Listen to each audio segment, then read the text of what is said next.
রাষ্ট্রপতি মোহাম্মদ শাহাবুদ্দিনের পদত্যাগের পর দেশের ২৩তম রাষ্ট্রপতি কে হবেন তা নিয়ে রাজনৈতিক অঙ্গনে জোর আলোচনা শুরু হয়েছে।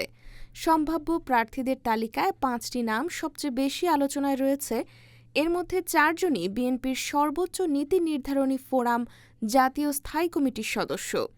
দলটির একাধিক সূত্রে জানা গেছে, দলের বাইরে থেকে নয়, বিএনপির স্থায়ী কমিটির কোনো সদস্যকেই রাষ্ট্রপতি করা হতে পারে, যদিও এ বিষয়ে এখনও দলীয় ফোরামে আনুষ্ঠানিক কোনো সিদ্ধান্ত হয়নি। আলোচনায় থাকা ৪ স্থায়ী কমিটির নেতা হলেন মির্জা ফখরুল ইসলাম আলমগীর, ড. খন্দকার মোশাররফ হোসেন, ড. আব্দুল মঈন খান ও নজরুল ইসলাম খান।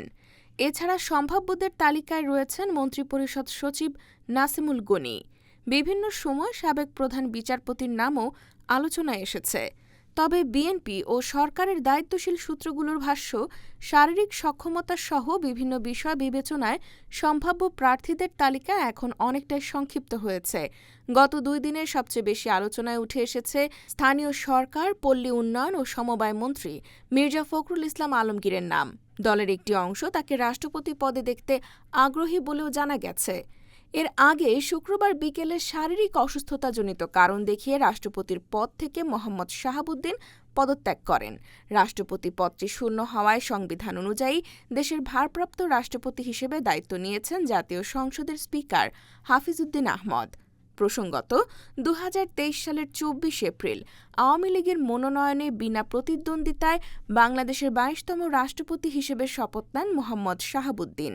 সংবিধান অনুযায়ী তার ৫ বছরের মেয়াদ ২০২৮ সালের এপ্রিলে শেষ হওয়ার কথা ছিল।